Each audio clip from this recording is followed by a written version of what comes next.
Hello everyone, how are you doing today? My name is Makeda Valletta, also known as the Renaissance Amazon. And this video will be on my IG and my YouTube page, so be sure to follow me in both places. And in case you're unfamiliar with me, I am a trainer and a nutritionist and a dancer, and also a sacred sexual educator.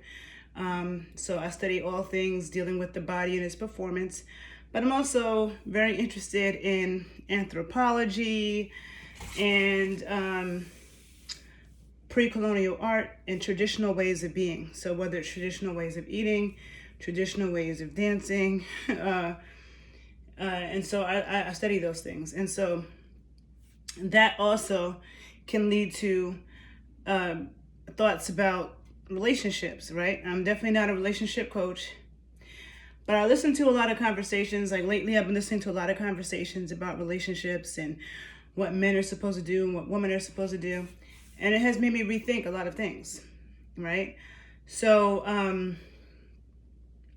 it's like I hear a lot of men, especially black men, speaking about independent women as if it's a negative thing, right? And I find that very interesting because I'm definitely an independent woman, but that doesn't mean that I don't want a man or I don't have a use for a man, right? But I was raised to be an independent woman. That was, for me, that was fortified by my dad, right? So, and what that was that wasn't like, oh, you don't need a man. No, it was, you need to be able to think for yourself because you're a woman. Don't allow a man to tell you how to think. Don't do things because a man told you that you should be doing that. Do what makes sense to you. You're a human just like he is, right? And this is a very patriarchal world, meaning that on the planet, people can talk about America being one thing, even though I feel like it's true here too. But there are a lot of countries in the world where a woman's opinion doesn't matter at all. Okay. And even in this country, there was a time, like in my dad's lifetime, where a woman couldn't get money for business, or a woman couldn't do anything by themselves. They needed a husband, as if, we're a kid that needs a guardian. Kids need a parent or a guardian to sign off on things. It was like that for women as well. So when people even ask, like, why is the divorce rate so high now and it's not like it was in our grandparents' era, women back then needed a husband. Women back then were so shamed, even if they were a single mom. Okay, even if your husband was beating your ass or whatever, and you divorced or you weren't with him, society shunned those women. And so women put up with a lot. They put up with their husbands having secret families, having and that was never the story in my family, right? I've never heard any story in my family of a man having kids outside the marriage and having a secret family. I've never heard that, but it's very common. And a lot of people, they don't find that out till they're grown. They have these other siblings, or until somebody dies, until a parent dies, that they had these other siblings. So you have a lot of that. And a lot of those women weren't happy with that, but they put up with it because they needed this man to survive. So I don't think it's ever wise for any woman to need a man to survive. Like for me, I can't say that I need a man, I want a man, and there are certain things that you need men for, that as a woman, that I definitely welcome man energy and man strength and male minds for. But even if a woman has a man in her life or whatever, it's like he may not always be there, or he could leave, he could die, so do you know how to protect yourself? Of course, you want the man to be your first protector, but he's not going to be with you 24/7. So do you know how to protect yourself in case you get attacked or is a threat of an attack and your man's not with you? A woman, like, again, a woman becomes a widow, whatever, you know what I'm saying? So this, to me, the opposite of being an independent woman is being helpless, right? Because independent woman doesn't mean that she doesn't, that she doesn't need a man, or she doesn't like men or whatever. It's that she can survive for herself. She can pay her own bills. She can think for herself. She's not just doing something. There are a lot of women who go along with the okie doke just to have a man in their life, okay? The pick me stuff, the desperation. They can't leave a relationship because they don't have the money to, but they might be in a really bad situation, but they don't have any money, business, or skills, to survive on their own. And when you look throughout, I don't like the term third world country, but when you look at, third world countries, you see a lot of women who do anything to get the hell up out of their situations. And that's why when you have, I've seen a lot of Black American men who go to DR or they go to Brazil, and they're like, these women really know how to treat a man, blah, blah, blah, blah, blah. But the thing is that in those countries, you have to put everything into context. In those countries, those men are pretty screwed up to those women. Like, and in those countries, it's an accepted thing that like in the DR, it's like they know that they're, the husband or the man got a family down the street and another one in the next town. Like, that's known. And when we look at pre-colonial societies, that existed, right? So I'm not going to say that's 100% wrong. It's not wrong if that woman's okay with it. Some women are fine with that. If a man's doing that and a woman's fine with that, that's fine. But a lot of people are doing it on some sneak shit. But even though that existed in pre-colonial societies, what also existed in pre-colonial societies was women having multiple partners. Or there were situations where, because I haven't heard about this in my family either, but I've heard this too. Like back in the day, before there were paternity tests and when women were having like 13 kids, I heard stories that a man would go away to war and come back and there's a new baby in the house and he just assumed it was his. And sometimes he probably thought maybe it wasn't his, but he just took care of the baby anyway, There were no paternity tests back then.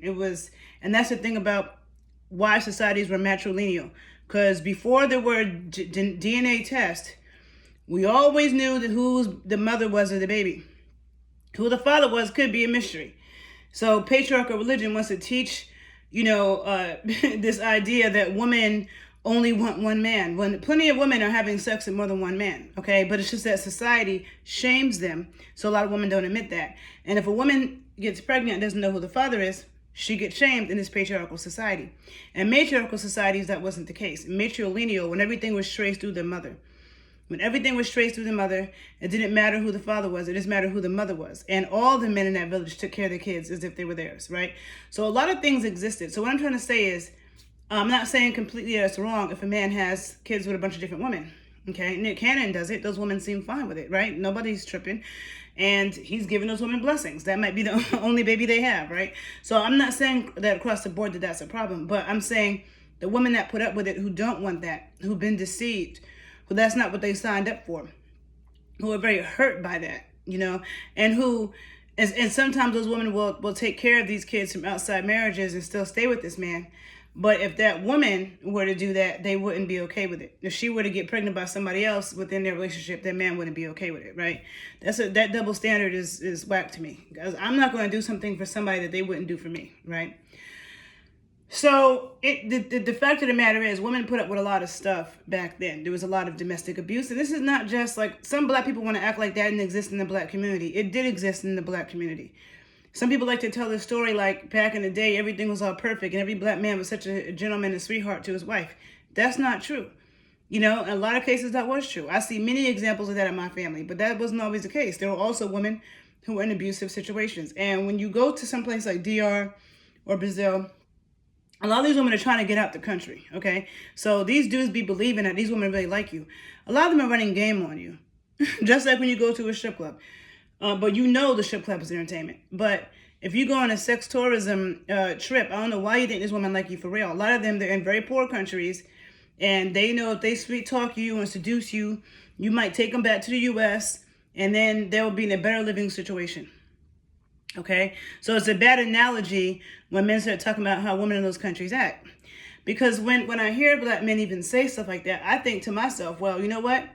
When I deal with Nigerian men, all right? And it's funny because every group of people are going to have complaints about their people. And every group of people no group of people is a monolith. So when I talk about Nigerian men, I'm not saying all Nigerian men are this way, but this has been my experience with Nigerian men, okay? I like them because they have very strong energy. They are not easily offended, okay? I could be myself. I could be my black woman self, be blunt and be straight up. They get my sense of humor. They're not crying and whining about every little thing, okay? And I'm Black American. And I love my Black American men, but a lot of them are too sensitive. And I'm not saying all, but a lot of them, okay? And a lot of them can't deal with intelligent women, and I have not found that with Nigerian men, okay? Now, we know that Nigerians are coming to America and doing big shit, They're smart people. I'm not saying that Black Americans aren't, because I don't like when people try to, say that Nigerians are better than Black Americans, because Black Americans also have an amazing legacy of business, of entrepreneurship, of degrees, of being intelligent, right? But I'm just saying, when I hear a lot of Black American men complain that, like, I remember I see people say men don't like smart women. Now, I can't speak for other races because I don't date other races, right? I mean, it's not that I'm against it, because I'm actually not. If I met the right person, I mean, I prefer Black men, but I'm not against other races if they do look good enough and had enough swag or whatever. And had, just depends on a few factors, right? But I used to think that wasn't true, right? Because my first example was my dad. And my dad in no way has a problem with intelligent women at all, okay? My dad was always pointing out intelligent women to me, powerful women. He raised me to be intelligent, free-thinking woman, right? So, but as an adult, I have noticed that, a lot of men don't really, they're intimidated. And now, every situation is different. Sorry, it's my speaker. Every situation is different, because I've heard Black men, who have said they don't like when women lead with their degrees. Now, again, we learn from conversations. So they could have come across certain things I haven't come across. Like, I don't come across women or men who lead with their degrees, really. But if you have a degree, you have a degree. And if you're smart, you're smart. And I think that sometimes somebody could just be clearly stating, like, if you ask them, what do you do? And the woman says, oh, I have a degree in this, and that, and this is what I do. Sometimes I feel like people's insecurities makes them think, oh, she thinks she's better than me because she has these degrees. And she might not have even ever said that. That might be you projecting that. That might be your insecurities, feeling like because, this woman is educated and she has degrees, now you have like an inferiority complex, right? Because I find it hard to believe that all these women are out here like, oh, the first thing they say to you is, I have this degree and that degree and I'm better than you. You know what I'm saying? Because of that. Like, but one thing I will say, for me, a man that I'm dealing with doesn't have to have a degree, but he does need to be highly intelligent. I can't stand dummies. I'm sorry. Like, I like men that know how to write well, that know how to speak well, that have good critical thinking skills, that are smart, men that I can learn from, and men who are smart enough to know they can learn from me, because I speak on what I know. And I definitely don't lead in my degrees, but if we're talking about health or the body, and they have some opinion about nutrition, I might tell them, no. I have a degree in sports science, nutrition science. I did graduate work in this. And I'm not saying that to lead with my degree. I'm saying it to tell you I'm qualified to speak on this shit. So you might want to fall back, because whatever you think you know, I know way more. And that's just what it is. There's no way to take offense to that. Like, if I'm talking about business, and, I'm saying some stuff about business, and there's somebody around me who got, degrees or not, they might have experience. They might have 20 years experience in business, or 20 years experience in the business that I'm in. Maybe they work for a bank, whatever it is. And I'm saying some stuff, and I know that they're way more experienced and qualified to speak on it, and they check me, I'm going to be quiet and listen to what they have to say. I'm not going to think, oh, that person thinks they're better than me because they worked at a bank, or that person thinks they're better than me because they were in business for 20 years. No, I'm smart enough to know I need to listen to that person because they know way more than I do in the subject. People have to know how to stay in their lane. And I feel like a lot of people don't know how to do that. So sometimes people could be telling you they have a degree because of that. You know what I'm saying? Like, whatever the topic is, that person might be more qualified, and they might say it for that reason. They might be saying it just to tell you about who they are. Just like somebody says, what city they're from. So I don't know. I just feel like I hear this a lot, and to me it just seems blown out of proportion. And I definitely, and maybe I'm missing something, but I haven't come across African men. I said Nigerian men. I've dealt with other African men too, but Nigerian men stand out in my head. I just don't feel like they trip on shit like that. And depending on where you are, like, I spent a lot of time in D.C. In D.C., everybody leads with their degrees, the men and the women. And in D.C., the men do care about the degrees women have. They almost judge you on that, and the women judge the men on that. And so you have different demographics places, right? But I hear a lot of Black men saying, oh, we don't care about your degrees. We don't care about your degrees. And I feel like that's just ignorant and disrespectful. Why would you not care? Like, why would you not see that woman as valuable, especially if she has degrees in some useful shit that can help your life? You know what I'm saying? Because I don't hear women saying to men, we don't care about your degrees. We don't care about your degrees. Like, what's the point of saying that? What's the point of trying to tear a woman down? Like, I feel like there are men who just don't want women to be able to do for themselves or to think for themselves or to be intelligent. They feel like, oh, she's competing with me, or she's making her own money. She's competing. Like I've come across men who are super focused on women just being totally dependent on them in the house and quiet. And that could be okay for some women, you know. The other thing, there was something else I was about to say. When it comes to men, right? Because I also didn't grow up thinking, oh, I'm looking for a man to take care of me, right? And I'm not obsessed with marriage. Like, I'm not against marriage, but that's not something that I think is like a necessary thing. Or I don't judge somebody because they're married or not. Because a lot of people are married and they're in a bullshit marriage and they're not happy and they waste years of their life. So to me, I'm not against marriage, but I'm not obsessed with it neither. There's some people that I've come across lately who are obsessed with this marriage thing, right? But there are a lot of women who, they just seem like, you know, I remember the last relationship I was in, the guy that I was dealing with, he's like asking me, how much money do you think I should have saved up to start a family, or how much, he would say things like he felt like he didn't have enough money. He shouldn't be having sex because he didn't feel like he had enough money, that he didn't deserve to be having sex. I had never heard anything like that before. And to me, I didn't look at him as being broke, but I also wasn't counting. Like, I've never looked for men like, oh, he has to make this amount of money, and I'm looking to see how much money he makes, and I'm judging the shoes he wears and the cars he drives, and I want him to spend this. Like, I never thought like that, right? Of course, I want a dude that lives by herself and can eat good food and, can take care of herself. I don't want a bum, but I'm not a materialistic person. But then when I hear so many women, but then at the same time, he would say things like that. And then when it came down to it, without telling too much of my business, some things happened later in the relationship that made me realize, like, he definitely was insecure and not comfortable in himself. And I felt like I had to dumb myself down a lot for him. You know what I'm saying? Because he would say, oh, you're independent. You're just, I don't know, these like snide remarks. And I'm a sapiosexual. Like, I'm a sexual person. Okay. I like good physical sex, but I also like people that can stimulate my mind. I love men who are funny, and I love men who are highly intelligent, who can critically think, and I can have like some real deep, like, good conversations with. I can't dumb myself down. Like, I just am not about that life. I'm turned off by men like that. But in the end, his confidence issues messed up a lot of things, and then he had procrastination issues, with getting certain things done. He wasn't about his business like he should be. And in the end, I thought, well, maybe I should be looking at a man's finances more. Maybe I should be more materialistic, because times that I've been with men who weren't balling, actually wasn't a good experience, because of their insecurities caused them to act like assholes in the end, right? And I'm not going to, get into telling details of stories. One day I'll put it in a book.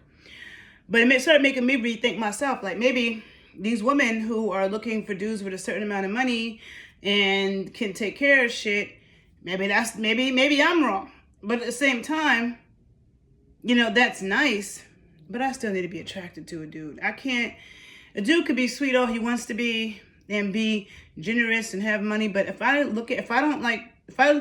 don't get turned on by looking at you, if I'm not stimulated by looking at you, if I don't love having sex with you, I personally can't do it, right?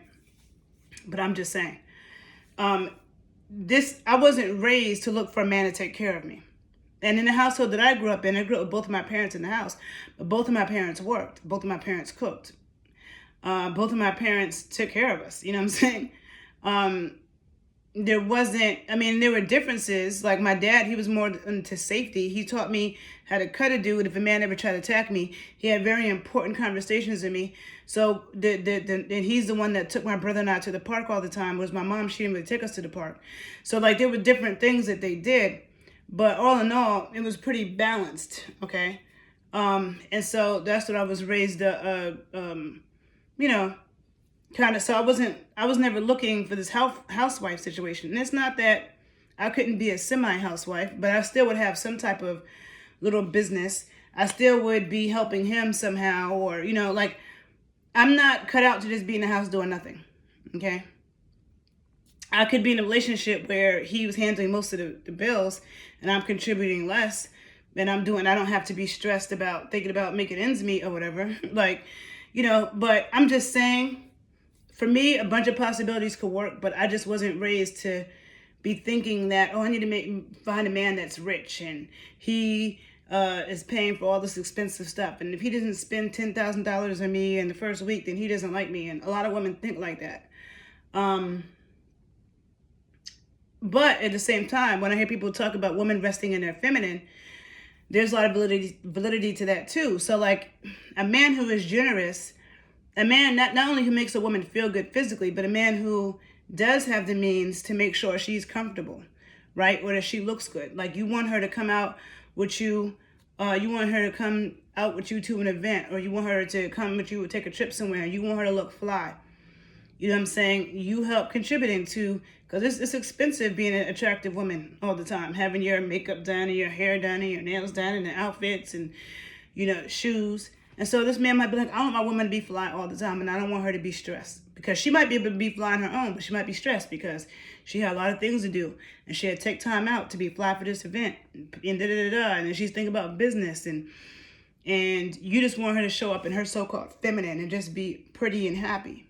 Then that man needs to contribute to it. Because I have been with dudes before who had an attitude because, you know, I was with somebody once that same person that like we took a trip, you know, to a cold city, and it was Valentine's Day weekend, and it was like in the negatives temperatures, right? So it was like -10 degrees, so it was too cold for me to wear a super cute outfit, right?